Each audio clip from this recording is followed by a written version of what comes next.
小姐，你是嫁过来的哦？他是有没有回家？妈，能这样多少？这个是他是有没有回家了吗？ In your life, two of the most important choices you're going to make are, one, will I ever get married? That's a choice. And the second one is, if I do, who's it going to be? You've been talking in your sleep.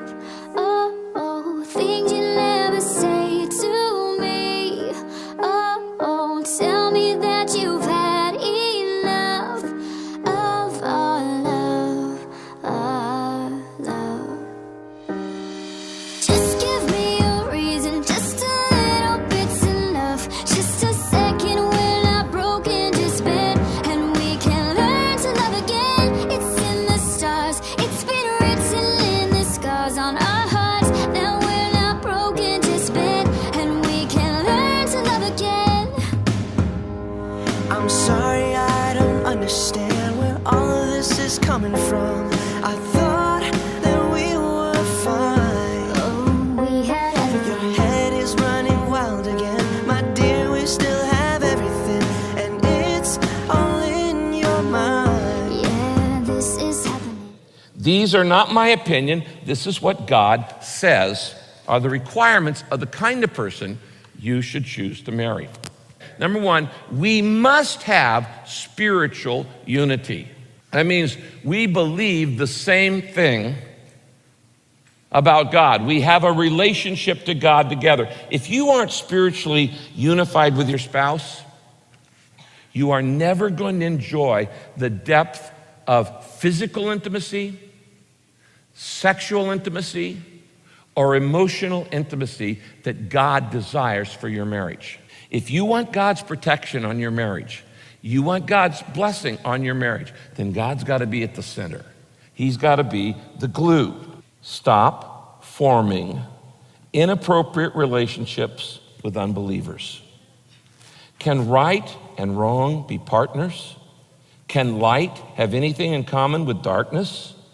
Can a believer share life with an unbeliever? In other words, if you don't have spiritual unity, how in the world can you be unified in any other area? 2 Corinthians 6:14, next verse. Do not unite yourself with an unbeliever. They're not fit mates for you. If you want God's best, I'm just telling you right up front, don't even consider somebody who's not committed to Jesus Christ. Now, the second non-negotiable in choosing a life partner, we must have not only spiritual unity, number two, we must have life purpose compatibility. In other words, we have to be headed in the same direction for the same reason, for the same purpose in life. Can two people walk together without agreeing on the direction? Now, if two people can't walk together without a same purpose, how in the world do we think we're going to live together in intimacy? But you need to identify, what is my mission? What is my purpose? What is my calling? What is my vocation? Why did God put me on this earth? Until you know that question, don't even think of getting married. The Bible says marriage is a partnership to fulfill your calling. Hebrews 3:1, brothers and sisters, you are holy partners in a heavenly calling. Whoever I must marry must, number one, have no uncontrolled anger. But I like the bad boys. Do not make friends with a hot-tempered man. Do not associate with one easily angered. Do you know why? Because uncontrolled anger reveals deep insecurity and low self-worth. If I don't like me, I don't like anybody else. Whoever I marry must have no addictions. Don't associate with people who drink too much or stuff themselves with food. But you know there's 1,000 ways to get addicted. You can get addicted to drugs. You can get addicted to pornography. You can get addicted to video games. You can get addicted to spending money. Number three, no bitterness. Make sure you all have experienced the grace of God. Now that would mean both the husband and the wife, the boyfriend, the girlfriend, everybody. Make sure you've all experienced the grace of God so that bitterness doesn't take root and grow, because that causes much trouble and will corrupt. Ladies, you want to know how your husband will treat you? Look at how he treats his parents. Proverbs 20:20, if you curse your father or mother, the lamp of your life will be snuffed out. Whoever I marry must not be selfish. Proverbs 28:25 says this, selfish people cause trouble. The person I marry cannot be greedy. Proverbs 15:27, a greedy man does what? Brings trouble to his family. Proverbs 23 verse 6 takes it even more blatant.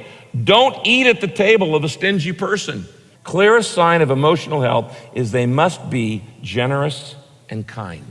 A generous man will prosper. He who refreshes others will himself be refreshed. A kind-hearted woman gains respect, and a kind man benefits himself. But cruel people bring trouble. There's that word again, trouble, on themselves. Notice, greed brings trouble. Selfishness brings trouble. Bitterness brings trouble. Addictions bring trouble. But generosity and kindness, that brings benefit. It brings prosperity. It brings respect. An emotionally healthy person tells the truth. A righteous person lives on the basis of his integrity, and his children will be blessed even after he is gone. You want your children to be blessed? Then you marry somebody who tells the truth. Girls, if a guy's lying to you about what he's doing right now, he's going to lie to you even more when he's married. Let me give you some ending advice. If you have trapped yourself in an agreement called dating, and you're caught by whatever you said, quick, get out of it immediately. Swallow your pride. Go and get your name released. Don't put it off. Do it now. Don't rest until you do. Proverbs 28:23 on the screen. In the end, people appreciate frankness more than flattery.